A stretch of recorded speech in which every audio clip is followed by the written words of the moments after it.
অত্যন্ত এটা আনন্দময় পৰিৱেশ আৰু মই ইয়ালৈ আহি আমাৰ যি পৰম্পৰাগত খেল এই বাঁহ ভঙা খেল আমি পবিত্ৰ হোলীৰ সময়ত বিভিন্ন ঠাইত অনুষ্ঠিত হয় আৰু এই সত্ৰটো এই পৰিৱেশ দেখি সঁচাকৈ আনন্দ অনুভৱ কৰিছোঁ।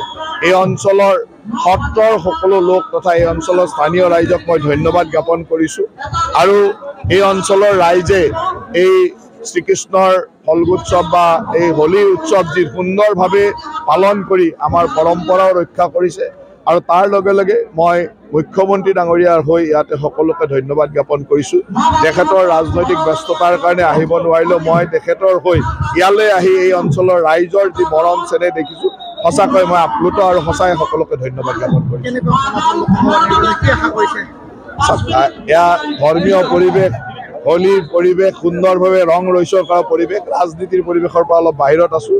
আমাৰ এই পৰিৱেশৰ মাজৰ পৰা বুজা যায় যে অসমত শান্তি, অসমত উন্নয়ন আৰু মুখ্যমন্ত্ৰী ডাঙৰীয়াৰ নেতৃত্বৰ শান্তি আৰু উন্নয়ন, প্ৰধানমন্ত্ৰী ডাঙৰীয়াৰ নেতৃত্বৰ বিকাশত বিকল্প চিন্তা ক'ত থাকিব পাৰে, বিকল্প চিন্তাই নাই। সেইকাৰণে ৰাইজে ইমান উৎসাহেৰে মুখ্যমন্ত্ৰী ডাঙৰীয়াক আশীৰ্বাদ দিছে, প্ৰধানমন্ত্ৰী ডাঙৰীয়াক আশীৰ্বাদ দিছে। গৌৰৱ গগৈ কংগ্ৰেছত ভিতৰত অহাৰ পিছতে কংগ্ৰেছ দল লাহে লাহে নাইকিয়া হ'ব ধৰিছে। অসমত যেতিয়াই বংশবাদ আৰম্ভ হৈছে তেতিয়াই এই দলটো লাহে লাহে অধপতনৰ দিশলৈ গৈছে। ভাৰতবৰ্ষতো বংশবাদ চলাবৰ কাৰণে যেতিয়াই কংগ্ৰেছ দলে চেষ্টা কৰে তেতিয়াই এই দলটোৰ অধপতন আৰম্ভ হয়। অসমত আগতে বংশবাদ নাছিল, তৰুণ গগৈ ডাঙৰীয়াৰ দিনত এই বংশবাদৰ কাম আৰম্ভ হ'ল আৰু তেতিয়াৰ পৰাই কংগ্ৰেছ দলটো লাহে লাহে অধপতনৰ দিশলৈ গ'ল। সেইকাৰণে মই কাৰো নাম নলওঁ, কিন্তু অসমীয়া ৰাইজে বংশবাদক মানি নলয়।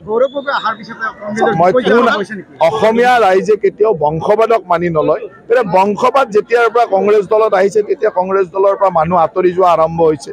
অসমৰ সভ্যতা সংস্কৃতি ভাৰতৰ আদৰ্শৰ লগত যেতিয়া কংগ্ৰেছ দলটো যুক্ত হৈ থাকিব পৰা নাই তেতিয়াৰ পৰা কংগ্ৰেছ দলৰ অধপতন আৰম্ভ হৈছে আৰু এই অধপতন যদি তেওঁলোকে নিজে পৰিৱৰ্তন কৰি সেই ব্যৱস্থাৰ পৰা আঁতৰি নাই তেতিয়াহ'লে সম্পূৰ্ণৰূপে নিশেষ হৈ যাব। ভৰত নৰহকটো মই যিমান দূৰ দেখিছোঁ মাত্ৰ এখন চিঠিয়ে দেখিছোঁ, বাকী তেওঁৰ বক্তব্যও মই শুনা নাই।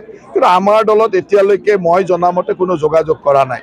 যেতিয়া দল এৰি ৰাজনৈতিকভাৱে তেওঁ বেলেগত ক'ৰবাত সংস্থাপিত হ'ব বা দলত আহিব বিচাৰিব, যদি আমাৰ দলত বিচাৰে আমাৰ নেতৃত্বই চিন্তা কৰিব।